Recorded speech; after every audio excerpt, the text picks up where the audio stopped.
welcome back to Beyond the Ballot. Our voice, our choice. Beyond the Ballot is a series created to educate Black voters about their rights and to give them all of the information they need to be an informed voter about Issue 1 here in Ohio. On this episode, we have Tiffany. She got together a really cool group of community members to talk about the intersectionality between reproductive justice and Black rights as community members. Let's see what they're talking about. Hey ladies, how y'all doing? I'm okay. Everybody good? Yeah. Yes, let's get into it, okay? All the ways that we show up as Black women, and a lot of times, you know, intersectionality is a big word. You know, it can be very personal as we navigate spaces as moms, as queer women, gender expansive women. So let's talk about how intersectionality shows up for you in your life, in your communities, and maybe even in your families. As someone who is just very much a lay person, I wanted to share, when I think about intersectionality, it is recognizing that we're all unique. We have different experiences in the world and the way that the world interacts with us, right? So I can say I'm a Black woman that's uniquely different than being a white woman, right? And then I can say that I'm married, that's different than someone who is not. I'm able-bodied, from as far as y'all can tell, but I do wear glasses, right? But that's a different way that I interact with the world and the world interacts with me than someone who is not. And so I think it's important that we don't look at it as like this additive thing, but that we share these examples of what our intersections are, acknowledging our privileges as well within that. And then when we're talking to other people, make it less academic and more real. So that's kind of how I think about it, so. Yeah, I love that. And then when we talk about like reproductive rights and the challenges that Black women face, has anybody had an experience with reproductive rights and, you know, being a Black woman and can share? I absolutely can share. I have 3 children. I had my first child when I was 16. I definitely feel like the age barrier was a way to discriminate and make me feel unheard. And it's something that I accepted because I guess that's what I was groomed to do. You know, like you're raised and it's just like, this is medical care, this is your doctor, you listen to your doctor, that's it. You're 16, you shouldn't be in this space. Just be thankful you're here, this baby is here, and this is how we're rolling. I was grown with my second child, and once again, I was not heard. You know, hey, I'm feeling this way. It's supposed to feel like that. Oh, you're okay. We'll wait for the doctor. We're gonna make you, oh, you're 4 centimeters. You don't need your epidural yet. We're gonna wait till you get 6. Excuse me? Like, yeah, no. I just had my 3rd baby in February. Same thing, you know. I'm like, hey, the epidural is not working. I can still feel very much everything, pressure in places I've never felt from somebody that has given birth twice before. It's supposed to feel like that. You're okay, you know. And I remember I had an anesthesiologist that was very young. And he was like, well, we're going to do an epidural and a spinal tap. And I was like, well, what's the spinal tap? Why are we doing that? Oh, it's, you know, you're in pain. It's going to work. And I'm like, I don't know. Like, I need to talk to my doctor. I don't know what this is. Well, unbeknownst to me, now I have an epidural and a spinal tap. And I can still very much feel everything. And it wasn't until I had a very seasoned anesthesiologist come and really explain what was going on. And, you know, she's like, well, I'm going to give you more medicine. Well, yeah, when you're in labor, it feels wonderful. More medicine, I don't want to feel anything. But now I'm loopy. I'm high. I don't even know what you gave me. I've never felt this before. And I'm like, you know, I don't feel like that's anything we should have to go through. I definitely feel like if I was another race, it wouldn't have been that. I'm thankful for our ancestors and mothers and grandmothers that show up in a space to advocate for us when we can't for ourselves. So yes, when it comes to reproductive rights, I just kind of feel like I didn't really have the best labor experiences as I should have as a Black woman in trusted medical care. I definitely got my tubes tied immediately afterwards. I'm not going to put myself through that anymore. Yeah, it's interesting that when I hear you talk, how even from 16 to then being an adult, how your experience of being unheard was consistent, you know, and I think a lot of us might have had those, you know, similar experiences. And you said you weren't gonna cry. My eye is burning.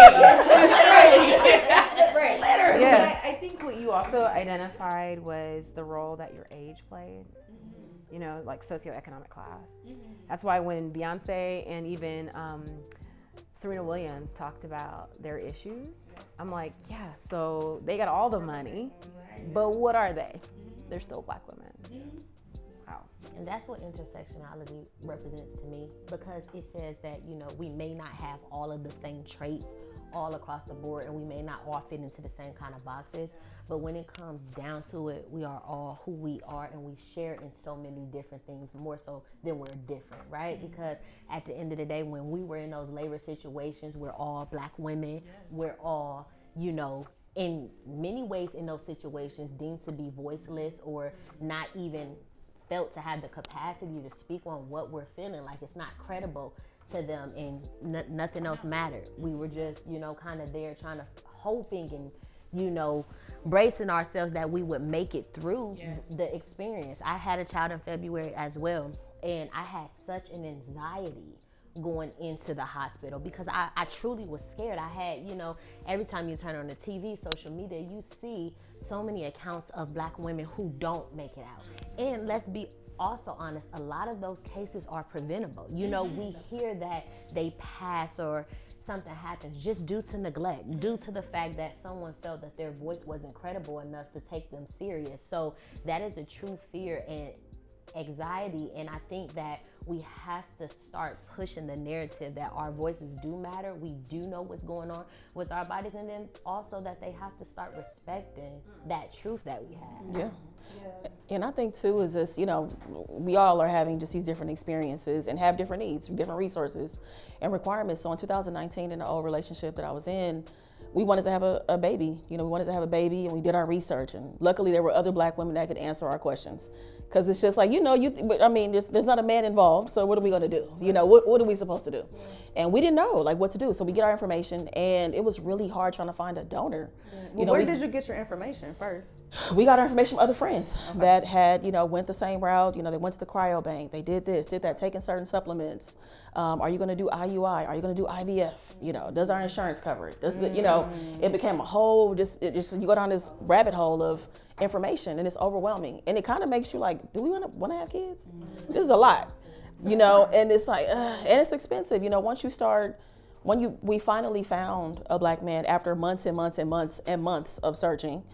And there was even a point where people were like, you know, do you want to try our donor? And it's like, that's not really. We want to find our own. So we're thinking about possibilities, but it was really hard, you know. So we think about these intersections and information that's just not readily available because it doesn't look like one particular thing. And it's hard, it's tough, you know, and just and hoping that you're taking the right steps, you know, that the doctors are being honest, you know, because I wasn't the one getting, you know, I wasn't going to carry the baby, being dismissed. You know, we're talking to the parent. I am one of the parents, you know, and so, yeah, it's tough. And like just advocating for yourself, or just, should I not say anything? Should I? You know, do I want to complicate things? So it's a lot. So how do we change the narrative? Like, how do we shift the culture? And I'm thinking back to like before I had kids, and thinking about how we were raised and some of that intergenerational trauma that might play into effect about, you know, how people even, you know, view issue one. I think that we got to get back to that human level. So who are we at our core? How do we view each other in terms of checking our own internal biases, but then also checking our privilege as well, and being able to have these conversations that we're having now as far as education, but learning and this bi-directional learning that takes place. But then also really being aware and intentional about the care within all of that. Because this is not fluffy stuff. Like, this is stuff that attacks our bodies, it's violent, it's harm. So really being intentional about, yes, showing up as a human and bringing our full selves into that space as far as how we enter all of our identities, but also really being intentional about the love that is also accompanying that. Because a lot of times love doesn't accompany the work that we do and the work that needs to be done. I think that that's a key part of just how we, like you mentioned your story, and there's a lot of trust that you have to put into those that you're going to. And this is why I kind of come back to that like community compassionate care, because I have to trust that the information I'm receiving is valid, but I also have to trust that you trust me and what I know to be true, because even though you were 16, you still knew what was going on in your body. And that's DNA passed down generations. That's an ancestor going like, I've been through this, right? And so you knew, but what does it matter if they're not gonna listen? And so I think that there's that work that we gotta do with ourselves, there's that community work, and then together we have what the healthcare system around us needs to do to be able to receive that, right? Because you gotta trust that I know, and that the people I bring to the table with me, we know what we're doing. I'm trusting you to get me over that finish line, because that's and being aware just of how the system has shown up. Yeah. And so it's doing what it's designed to do. Yep. So, Ouch. I think it's generational too, because like I said, when I was 16, my mom was so trusting and just naive. You know, this is your doctor. It's your doctor. You trust them. But absolutely not. I can't just trust you because you're my doctor, you know? And I think we need to teach our daughters that and give them a voice and be able to give them a safe space to, if you don't feel comfortable, say something. If you don't feel right, say something. That shouldn't matter about hurting your doctor's feelings or your nurse's feelings or anything, you know? Like in the event that I'm not able to be there or whatever, like I want you to be safe enough to say how you and what's going on with you. And I don't think that a lot of even young girls know that, you know, our daughters depend on us for a lot, but in the event that we're not there, I want you to be able to be responsible enough and self-aware enough to be able to handle your body and to handle your concerns as well, because you have a voice that matters. I think a part of it too even goes back to just even the introduction of sex, you know, just even introducing it, because sometimes it's very just, I mean, my introduction was, I feel very traumatic. It made me awkward about sex. It was just like, just don't have it. You're either gonna die or you're gonna have a baby. Yeah, that was the introduction. That's it. But it's Somebody like told you was gonna die. my mom. Just either you're gonna die or you're gonna have a baby. And I'm like, I'm terrified. But right, it's extreme. So now I'm nervous. There's shame. There's, you know, when you start having these ideas of like, well, I do want to have sex, but I'm scared. I don't want to die. I don't, you know, all these things. So it's just even the introduction of this act that is going to happen at some point. Absolutely. I hadn't even thought about the education part of it, because I'm scared. I'm focused on I'm scared of, you know, getting a disease. I'm scared of I don't want to be a young mother. Like all these things that I'm thinking about. I'm not thinking about all the stuff that comes along with it, like how to educate myself and what I should look for and how to use this and how to use that. You know,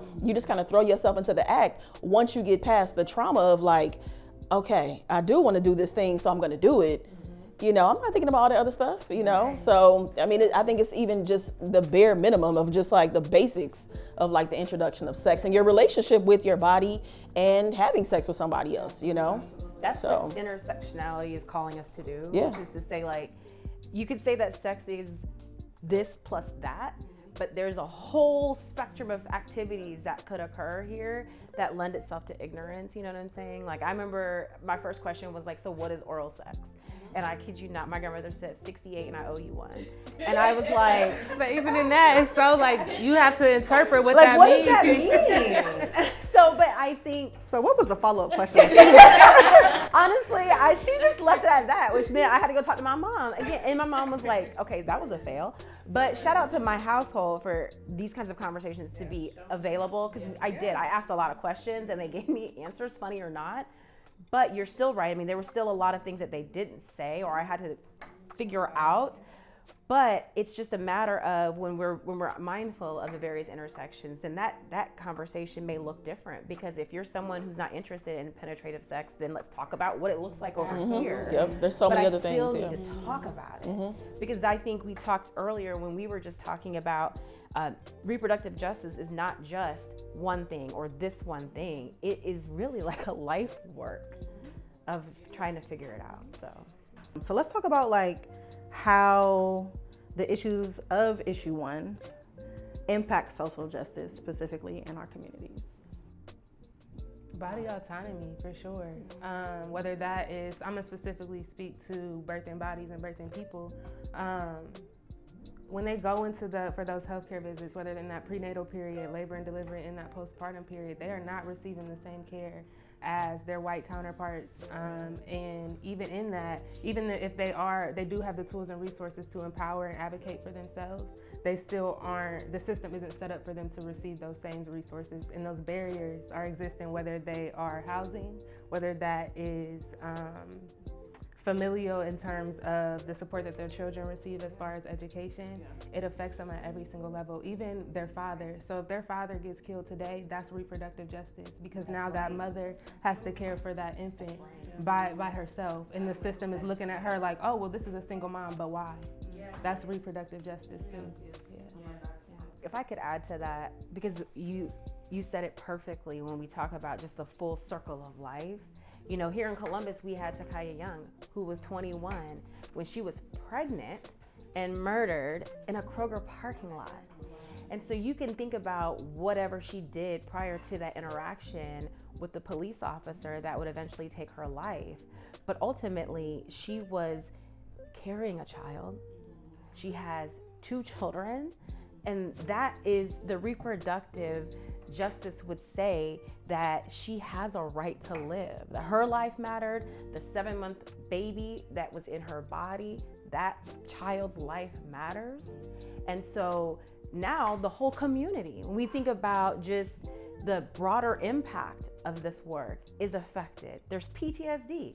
There's grief. Who is there for the grandmothers, for the father, for the 2 children who remain, for just the community around that the people who were there working in the store, her coworkers, like it's the whole thing, yeah. And it's like, if I as a mother cannot escape harm for the child that I am carrying, then that's a scary thing. And I think we have to take all of these instances that you just mentioned and her story and the other stories and really understand that too is reproductive justice. Mm-hmm.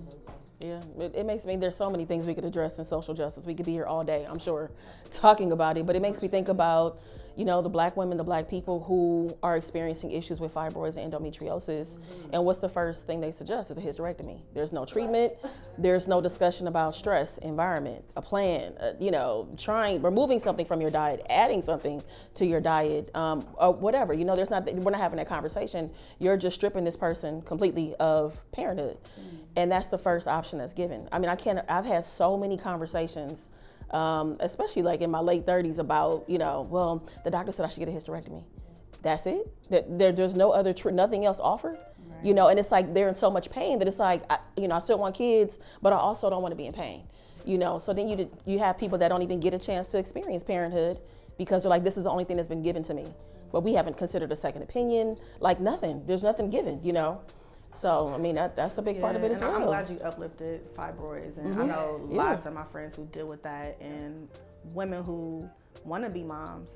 I recently had a situation with my daughter who's 15 who has like very painful cramps. And I'm like, one time it ended her in the emergency room because she was just in so much pain.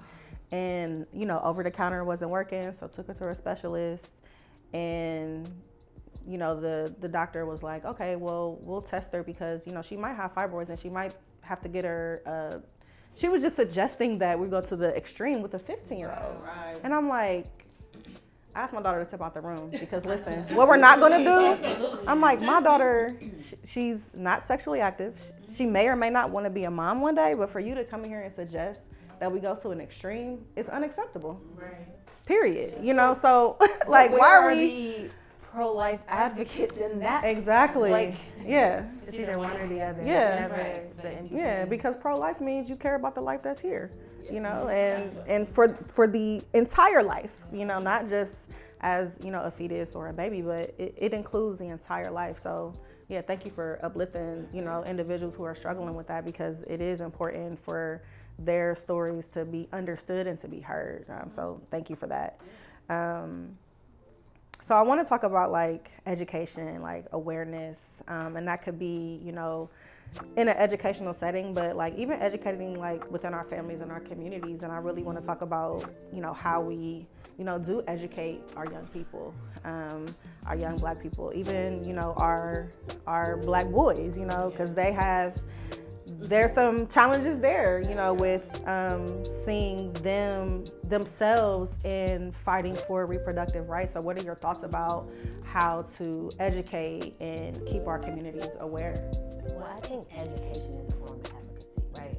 I think it's very important for us to, especially with our children, and start in our homes to have the tough conversations. I have a 12-year-old, and he is going through that little man's phase, you know, as the old folks call it, his nuts drops. That's what they say, you know, that's what they say, you know. But that's what the old people in my face say, his nuts just drop. But, you know, as we have conversations about him and his body and what he's going through, I've also started to talk to him about this little girl that he likes and respecting her and how to, you know, be in conversation, nothing beyond that. But I think it's important that when we start to have these conversations about bodies and sex and babies and everything, that we don't just have those conversations with our daughters, that we have those conversations with our sons and they understand what their role is in the whole, you know, reproductive camp, everything. It affects everybody, fathers, brothers, dads, moms, and everyone. So my hope is that as we start to learn more, even what she said about just the fibroids and not knowing, I diagnosed myself with PCOS. And I went to the doctor and I was like, I've been Googling some things. You know, Google will have you alive or dead depending on which way you want to go. But I knew that something wasn't right with me, and I kept saying, my skin is breaking out, I have this, and this going on, and I just kept getting medicine after medicine and cream after cream, and it wasn't really doing anything to help with what I was dealing with. And I diagnosed myself with PCOS, and I went in and I said, these are the labs that I would like to have. And you know, they were like, well, why do you need that? Then there was also, I want to go see an endocrinologist. Well, what do you need a referral for as far as like going? I said, well, I know I need to go. Well, we can't see you unless someone else says that it's okay. Like, you need a referral to be able to. So in regards to education, it's important that when you don't feel right about something, that if you don't have anybody or doctors or anyone where you can talk to, start doing research for yourself. And then as you gain the knowledge, start sharing it with other people, because you never know who's going through something similar. And you know, some women told me some things that they did, and I'm like, hey, that sounds like this. And then I was able to correlate to ultimately figure out what was going on with me. But we have to start sharing our stories and educating each other as we educate ourselves. I think we just gotta keep it real at home, right? So I grew up in a very just open household, right? And so that's how I hear that a lot. And so it's just odd for me, because it was like we didn't wear clothes. Like my mom's like, we just had a very like open household. And so like you know, it's the same, like, and now that's the household that I'm creating for my kids. And so the thing about it is, when I'm on my cycle, because you know how children, they will come in that bathroom, they just wait there, and I'm like, fine, come on in, let's talk about it. And of course it helps because I have 2 girls, right? But if I had sons, it would be the same thing, because I need you to understand what I as a woman I'm going through, so that when you're older, you understand what it looks like to care for a woman that's experiencing this. But even just beyond that, it's just, I've broken out diagrams before. Like, I just need you to know what's going on down there and what you're seeing, right? And now I have nephews, and I look at the diagrams myself, because I want to make sure I know what's going on down there if you have a question. And I think it's just, you know, how many adult men do we see that don't know that like a tampon doesn't prevent you from peeing, right? They don't understand the anatomy, and they're adults, and there are women who don't always understand their anatomy because they were silenced. And so it's being able to be cool at home. And so when you talk about like, how do we start to educate and advocate, it's being literally at home with some of the adults in our family and being like, okay, so what we're not gonna do is that, we're not gonna say that, or here's actually the accurate information. That's not your pocketbook, that is your vagina, right? Very little things that kind of disrupt, but gently, because, you know, old folks, if his nuts drop, but also it's called puberty, right? But like, so we just wanna make the things that are comfortable more real, even to our older generations who also have time that they're going to be spending with our children. So I've done a lot of kind of like reparenting my parents to say like, here's what's changed, and here's how we're going to talk about that when you're alone with my kids, right? Let's talk more about that too, like reparenting your parents. Like, what challenges, if any, because I hear you saying that you came from an open household, but what challenges have you faced with talking to your parents differently than they may have talked to you? Well, I grew up in a Southern household of West Indians too, right? So I also was stay out of a grown folks' business. Children are to be seen and not heard, right? And so it was hard for me being an only child. So it was a feeling of like, I'm over here and I can't quite say what I need to say, right? But my children are like, excuse me, they're very much like, I have autonomy and I have agency. So they tend to speak to my mother and my grandparents and my father like little adults to them, right? They're like, oh, they're so grown. I'm like, no, they just have vocabulary, right? They just have vocabulary. And so some of that stuff, and also just that like, we don't hit our children, we listen to our children. That's just a hard concept, I think, for older generations of like listening. But that's really all that we're asking. And when you think about then turning to the systems that we're supposed to depend on, we're asking them to listen to us. And this is something that many of our children, or us as children, didn't get a chance to experience. So of course, when I'm in front of an authority figure and I'm experiencing pain, I'm not gonna say it. You told me it was fine. And so you told me how to feel. And so I think that has been hard for me to tell my parents and my grandparents, like, I'm sorry, but my kids do have a voice. And even down to like, even with extended family, my kids can't spend the night with you. And they're like, why not? And it's not that I think anything, it's just that I have to allow my children the comfort of, if anything goes wrong, you can talk to me. And so until their vocabulary is there, they cannot spend the night with you, right? Or they do not hug you if you ask, if they don't want to. That's not the old folks be like, oh no, you're supposed to walk in this house and hug me. Yeah, and I feel like what you're talking about, like, that's when people talk about like the Black community and generational wealth. I feel like that's generational wealth too, or maybe generational health, like passing down body autonomy and agency and listening, and that's just as important as anything financial, if not more important. You know what I mean? I feel like that's just like you're reclaiming what's already yours in that, And being transparent, because I came from a household where it's just like, you can't ask questions. God forbid you go through anything. God forbid, your life doesn't look like what your parent like. And like, I'm 16 years older than my child, but my mom's 31 years older than me. So you'll never be able to relate to what I went through as a teen mom or any of that. You know what I mean? So when it came a time where it's, okay, you're sexually curious or anything, my mom was the mom like, you ain't supposed to be doing it what you asking about if you're not supposed to be doing it? Like, instead of being like, well, okay, you're 15, you have hormones, you're definitely going to think, you're watching things that are going to make you feel like, and it was just like the transparency's not there. So I'm like, I don't never want my daughter to feel like, well, my mom didn't do this, so I'm not going to ask. And even if I didn't do it, like, you should still be able to come to me and say, hey, I have a question about this.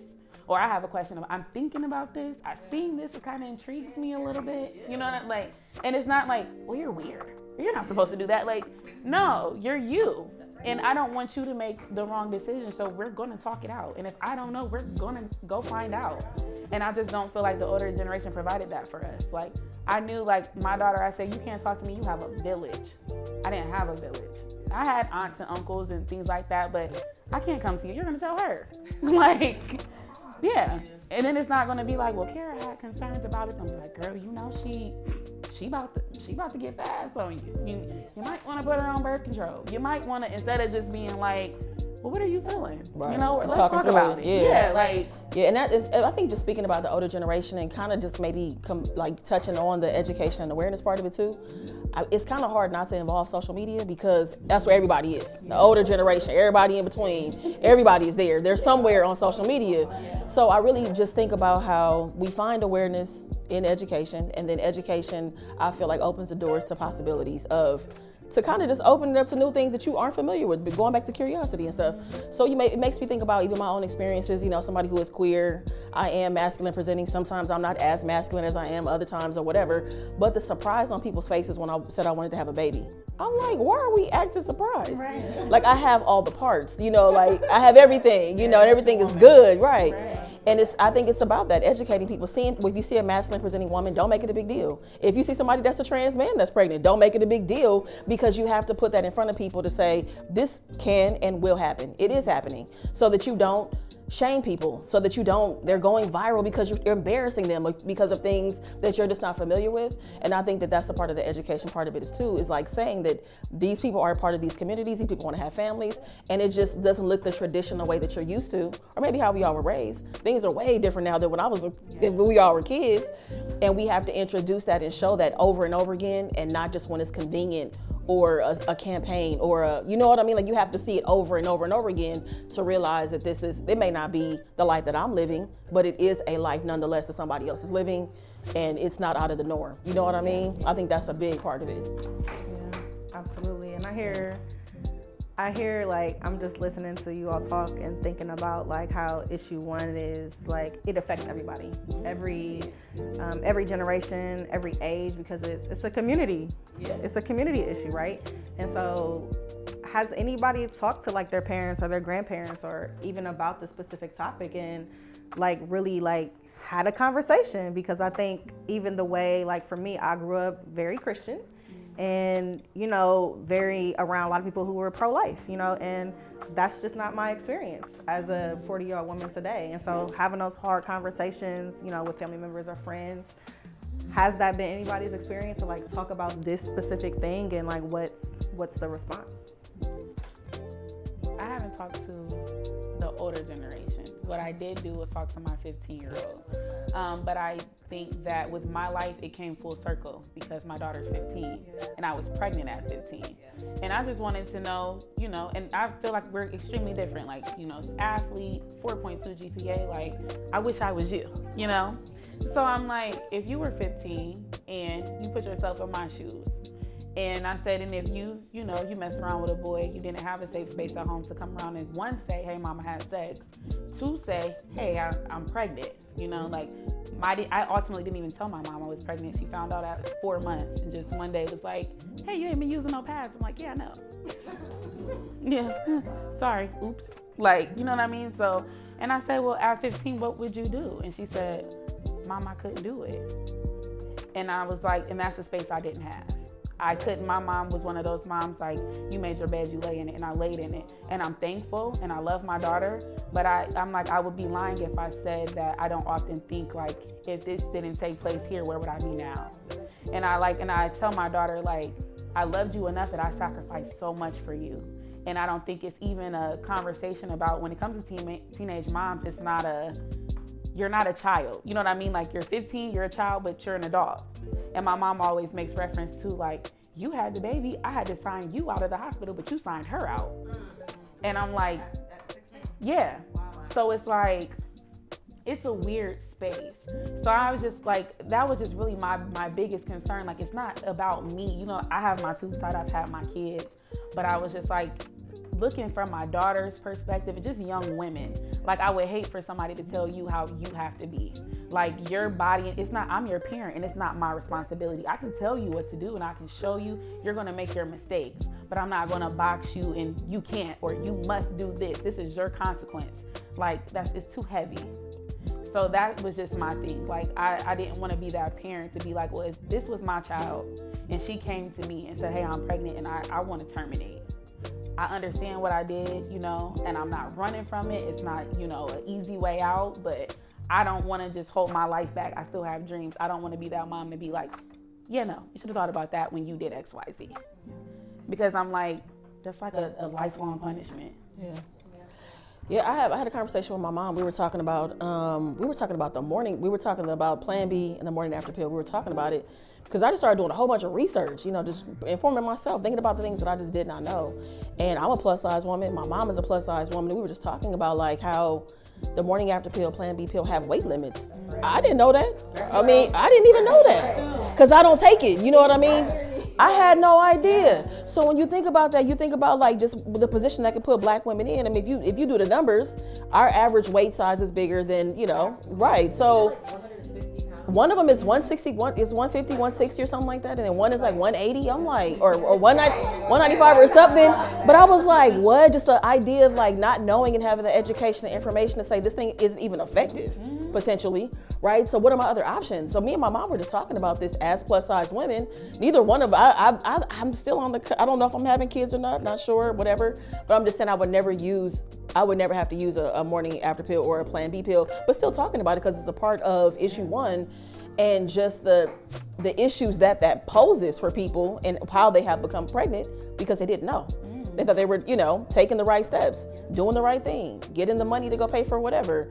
And then this happened. So yeah, we have had a conversation just about how it's definitely a lot of lack of information, like just things that I was surprised about as I was just kind of reading through things, I was blown away about the weight thing.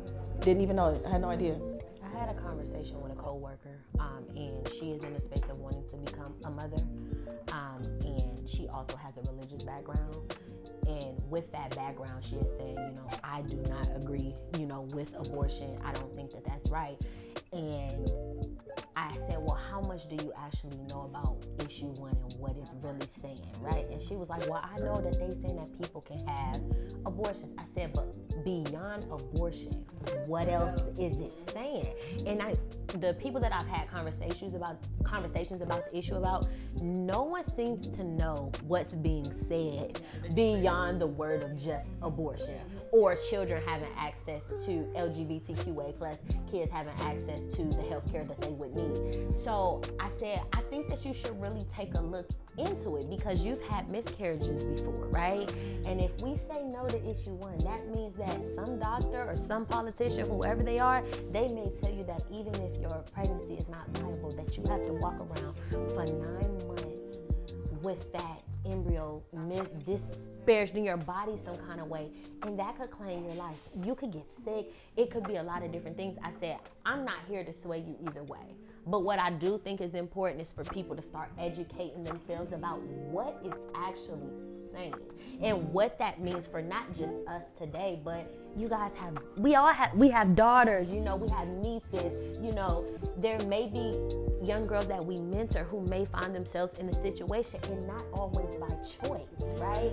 Because there's unfortunately so many women who bear the story of abuse and rape and incest and so many different things that they don't deserve, and those things could potentially lead to pregnancy. And you're saying that not only did you not have a choice there, I'm going to rob you of your choice now. And I feel like Black women have constantly been robbed of our right to choose and to be, and just women of color, period. And I think it's very important for people to actually know what issue 1 is saying, because beyond abortion, there's so many other components to what we're doing. If I may, I wanted to add, one, I'm inspired to have more conversations because I suffered an ectopic pregnancy last year and I learned a lot, right? Even with 99% efficacy on birth control, you can still get pregnant. So just be careful with those IUDs. But I share that to say I didn't tell many, right? And that's probably the first time I've actually publicly said it. But I did share that with one person in my life that said it happened to me too. And so for me, it was some intergenerational sharing and healing to say but no one knew that. And when they said it had happened to them, I thought, you obviously didn't feel like it was something you could share with your family, because I would have known. And now we're talking about it. And it's I wish we could have had that conversation before. And so this is inspiring me to have some more conversations and make it real for folks, right? Because you could say you could do all the right things and it still can be you, which I think people need to understand what you were saying, which is you can be married, you can be financially stable, you can be on birth control, you can be a mom already, and you can still find yourself with a non-viable pregnancy or even a pregnancy that you did not plan for or want. And your options shouldn't be robbed from you. And I think for people to understand that these things have happened to your cousins, your nieces, your sisters, your mothers, your grandmothers, they just didn't tell anyone. And so the more these things are said, the more it's not the binary of the lazy, irresponsible woman or even the unfortunate rape victim, right? There's so many more than that. And I think we need to be very clear that this is all of us. It's also our partners. It's all of us. Yeah, I think that's it. That's all. If anybody has anything to add, one thing I do want to ask, I'm wondering who's doing it right? Are there any partners, collaborators, like people who are saying, here's how we do it, and and bringing things to light that we really need to kind of draw from. Can anybody speak to that? Any partnerships? Collaborate with you soon. Yeah, tell us about your so, doula work. As a community-based doula, just offering that support and being that person to empower them to advocate for themselves, but then also having conversations like this and getting those stories and sharing those stories, but then making sure that when they're telling those stories that it represents the conversations that we're having and the people that we're serving.